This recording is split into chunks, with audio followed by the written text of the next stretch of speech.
Hey guys, well, I don't know when this video is going to go out. Had lots of internet troubles. I get them sometimes on the mountain here, just because we're a long way from civilization. But I think that's pretty good. And I, like a lot of you guys, like to live with the civilization of plants. That's really where it's at. In this video, we are going to do a 5-card pick a card from Tarot in Wonderland, as we so often do. And I'm going to try and make this a weekend of videos going right through to New Moon Day, which is coming up Sunday I think, on the Pacific coast. Rest of the world, really, certainly here in UK, it's going to be new moon on Monday, so that's coming up. Anyway, let's take a little drive and I'll show you the ducks too.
Well, I hope you enjoyed that. As you can see, beautiful sunshine here in the UK. In fact, I can hardly open my eyes because the sun is blazing right at me. So, excuse me if I'm squinting. Anyway, let's get down to it. 5-card, pick a card from Tarot in Wonderland. So, 1, 2, 3, 4 or 5. Now is the time to start making your mind up. Got to make your mind up before you see the cards. That's how it works. By the way, I want to say a big welcome, a very warm welcome and hello to any of you guys who've come over from Jane the Seeker Tarot's channel. I had the privilege of being on an interview with Jane about a week ago, and you know, great to meet you guys, and really great to go kind of face to face with Jane, because she's been visiting my channel for a while. If you haven't subscribed yet, please hit that subscribe button, because there are more videos coming out all the time. And don't forget to drop a like on this one if you enjoy it, because Just shows YouTube who's boss, which quite frankly is you, and it should be you, you know, it really should be you, because you're the viewers. Same with me, I watch other people's channels, they should listen to us, they really should. Anyway guys, 1, 2, 3, 4 or 5. You can pick all 5, you can pick 2, 3, 4 of them, you can just pick one of them if you want to. It's up to you. Be your own psychic. Trust your guides. I trust your guides, so you trust your guides as well, eh? That's the ticket. So card number 1, what have we got? And it's slightly bad news by the look of it. It's the 3 of Swords, which is a pretty scary one, really, whenever it comes up. But there's some good news in here as well. This usually represents something that's happened in the recent past and hasn't been a happy thing.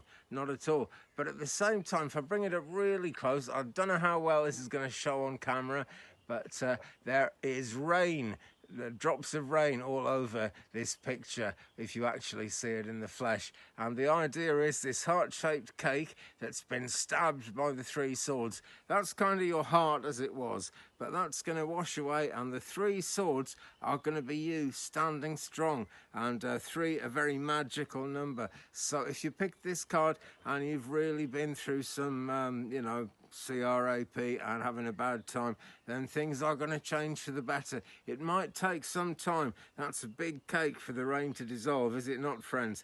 But it's going to happen. It's going to happen for sure. And just as it's a miserable rainy scene and it's all cloudy, we can see on the horizon there is actually a nice clear patch of sky. So better things to come, definitely better things to come. And I think that speaks a lot about the world situation at the moment, actually. We've been through so much worry last couple of years, and just the last couple of months when things have changed direction a bit, we're starting to see the light at the end of the tunnel, guys. People are starting to get their acts together, the people who should have got their acts together quite a long time ago. Anyway, let's not get too political. I don't do political readings, so I'm not going there. But 3 of Swords, that is your card number 1. Excuse me. It's beautiful and sunny here. It's not the warmest, as you can see, because I'm wearing my kind of fleecy thing, and I haven't even got my sleeves rolled up. But there we go. Marcy is coming along. Are you going to come and say hello, Marcy? I don't know. Can you see her? She's just there. She's kind of hiding in the corner. There you go. She's sort of being antisocial. But hey, she's a tuxedo cat. They've always kind of got their mind on something. I think they're big thinkers, big intellectuals. And what she's got her mind on is that's a nice cosy place to rest. So that's cool, is it not? Let's move on, friends. Let's move on to card number 2 and see what we've got as card number 2. Now, if you picked all 5, we're going through a kind of a story here. We'll treat this like a 5-card horseshoe if you picked all 5 of them. And so this is kind of the next step if you picked all 5. If you just picked this card, you know the drill. Okay, it's card number 2. And it is the 5 of Swords. So that's 2 sword cards in a row. Lots of thinking going on, you know. The swords are the suit of thinking, quite often showing mental anguish, mental hardship, mental difficulties, kind of trying hard to work things out. But at the same time, when you go through a thing like that, you've got much more positive energy at the end of it, because you've kind of faced the facts, you've faced how difficult things are, or maybe you've thought about how difficult things could get, and you're that much better prepared to go places. And we have actually got the Queen here, and this is the 5 of Swords. So the fact that it's the Queen and the 5 of Swords shows that we're going places, you know, things are actually on the move. You maybe feel like there's no end in sight, you maybe feel like things are never going to change. But they are going to change, absolutely for sure, friends, because this is the 5 of Swords. We're halfway through the sword story. Next thing, one hopes, is going to be all about getting things done. Card number 2 there. Okay, and just before card number 3, I'm going to shamelessly plug my reading service. If you'd like a private reading with me, please get in touch. The email address is down there in the description, or up there in the description, depending on what device you're using to watch this, or, you know, where you are in the world, everything. You know, it's all so much up in the air with YouTube at the moment, isn't it? But the email address is 35and83@gmail.com. That is 35and@gmail. No, it's not. 35and83@gmail.com, and I'll be very pleased to hear from you. That's if you'd like a private reading. If you just want to talk about the time of day I do plenty of that. And if you'd like a birth chart as well, it's a speciality of mine. I do some astrology because we are on Merlin's Mountain after all. And if you're new to the channel, I should explain this area was known to the great Merlin, the great magician, all those many centuries ago. He actually lived about 14 miles from here, and he passed through this area on his way to Preseli. He came and went from Preseli, and Preseli is not such a well-known place, but what is well known is Stonehenge, and the middle ring of the stones at Stonehenge is actually made of Preseli bluestone, and no one knows how Merlin got them there, but he did, and he passed through this way as well. And it's very ancient, you know, no one's touched this area for hundreds of years.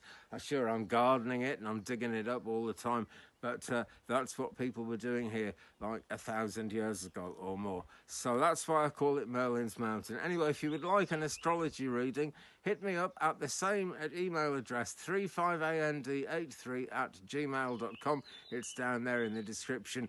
Birth charts, natal charts, star charts, that is my speciality.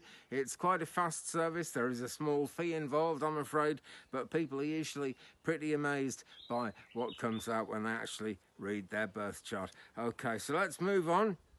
Anyway, because it's now time for card number 3, and for card number 3 we are into the major arcana. It's number 14, and it is Temperance. So here again we're actually over halfway through the major arcana story here, so this is kind of, you must be a little bit of an old soul at least if you picked this card, I reckon. So Temperance, what's it all about? Very much full of magic mushrooms on this card here, and we've got Mr. Caterpillar at the top smoking his hookah pipe. I think he's actually kind of throwing out the mouthpiece of the hookah pipe, maybe thinking Alice is going to smoke it, but I think Alice is a bit too young to even want to smoke it. But hey, what are you going to do? Thing is, right, Mr. Caterpillar here, right, he is the magician in this deck. He's card number 1 in the major arcana all by himself, and he's also the wish card, the 9 of cups. So we've got a lot of magic, we've got a lot of very positive possibilities, we've got kind of make a wish and go with it all happening here. And Alice is out in nature. She's comparing the two halves of whatever that is in her hand. I never worked out exactly what it is, but she's looking at it and she's comparing the two halves of it. So, you know, temperance, that word sums it up so well, doesn't it? It's a time to try and bring things into balance, try and understand the different options you've got. And that's going to be the way out of all this swords business, of which we've had a great deal in this reading already. Because first card was the 3 of swords, second card was the 5 of thoughts. So much thinking going on, but it's time to actually weigh it up and decide what you're going to do. Now, if you picked all 5 cards, that is the centre card of the 5-card horseshoe. If you didn't, well, you know what to do. Trust your inner psychic. I do. So should you. Why ever wouldn't you? Right, moving along. Now we have a reversed card for card number 4. Short-term future if you pick the 5-card horseshoe. And upside down we have the 10 of Pentacles. Just before we start interpreting this, let's take a look at it the right way around, because really, when you get a reversed card, it shows a situation that needs to turn around, really. And what we've got here is Alice taking a lovely rest in her beautiful big armchair with 10 pentacles all around her, studding the chair. Full of abundance is this card. And can you see the portraits at the top? Those are Alice's ancestors. And this is a reminder that our family, our friends, our loved ones in the spirit realms are looking after us, and they're looking after us good, in conjunction with the angels, in conjunction with the Great Spirit, in conjunction with the grandfathers, the grandmothers, and the whole universe, because it's all love, it's all light, and it all kind of goes together. We have to see these as different entities, different parts of the picture, because what they do is so huge, it's a little bit too much to fit into the human mind all in one go. So we tend to see them as different influences, but the influences are looking after her. Now, we've got this card actually inverted, and that doesn't change the fact that we're being looked after by Spirit, that the angels are on the case, that the Great Spirit has a plan, and that everything is as it should be at this moment. But the thing is, the world is very much upside down now, and if you pick this card, I guess your world might have been turned upside down, or you might feel as if your world is about to be turned upside down, because it is the fourth card. It's the short-term future in the actual 5-card horseshoe position. So something needs to turn around here, and it can. But what I was saying was, you know, everything is as it should be. There's a lot of injustice. There's a lot that needs to change. But it's our path in this world. It's our job, and it's our duty, and it's going to be our joy, our great joy as well, to try and turn those things around which are facing the wrong way in the world. But it is the 10 of Pentacles. It's full of abundance, and don't worry too much, because we've got an outcome card yet if you picked all 5. If you just picked this card, well, think about what could you turn around in your life, basically. But do be aware of that abundance, because there is tons of it in your life if you pick that card. You just, maybe if you're not aware of it, you'll find it somewhere pretty soon. Just kind of keep positive, you know, stay positive, stay, we keep telling each other to stay safe. Very good advice, but we need to stay positive as well. Spiritually speaking, that is the best thing, really. Like, see that handle, that spade handle behind me? That is completely broken, but it looks kind of good in the video, so I've left it there. You know, everything's got some kind of positive usage, some kind of genuinely positive possibility behind it. If only, friends, if only we will look for it. So the outcome card is here. It's a sword card again. It's the Knight of Swords. So now we're at the sort of royal end of the suit of swords. We are actually looking at outcomes, and we are actually looking at a payoff for all that thinking. And this card came up the right way up, by the way, and here is the Knight of Swords, and he's really on his way there. The horse is ready to charge. The horse is moving forward big style. We've got some slanted clouds in the sky though, and as many of you know, I am sure, when you get a diagonal turning up in a tarot reading, it's an indication that, you know, things aren't going straight forward, nor happily are they going straight backwards. They're just kind of going an angle. All is not what it seems. That's a fact. So don't be in too much of a hurry to take off on your horse, but be aware that as you go forward, friends, that is actually where life is going. That's where the world's going at the moment, and that is what's so positive about things. We've actually got a very magical unicorn character actually riding the horse. So two expressions of the unicorn, really, I suppose. You could see the sword as a second unicorn's horn, because that is, you know, it's driving towards the magic, and that is the symbology of the unicorn, driving towards the magic. Okay, friends, well, that is it for this reading. Thank you very much for watching. If you'd like a birth chart, if you'd like a personal private reading, do drop me an email and we will fix something up for a small fee, I'm afraid. But hey, that's how I make my living.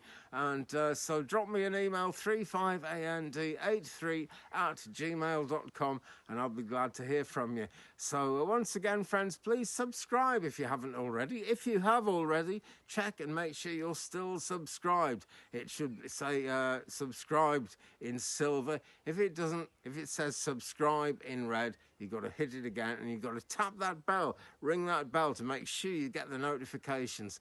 That way, it's onwards and upwards for all of us, and we will share the journey, friends. On that note, please do leave me a comment. That's all part of sharing the journey. I love to read your comments. Let me know which card you picked. Let me know what it meant to you. That is always so good. And I'll be along, I hope I'll be along very, very soon, actually. I'm hoping this one's going to go out on Friday. I should have the internet back by then. It's not usually off forever. So then with a bit of luck, I'll do something Saturday, I'll do something Sunday, and I'll do something Monday, because we are coming up to new moon. Time for new beginnings, time for a new attitude, actually. Time to take a new look at life. When they say repent in the church, what that really means is get a new head. Repent in Latin, pen, head, repent. That's where that word comes from. So don't kind of repent and be sorry about things, whatever you do. That's not what I'm saying. But get a new head to go with that new moon. If you want to get a head, get a hat. If you want to get a... No, that's not it, is it? But hey, there we go. It's been fun, guys. Thanks for joining me in the garden today. I'll see you again very, very soon in a future video. So take care of yourselves. Love and light, blessings to you, and of course, peace.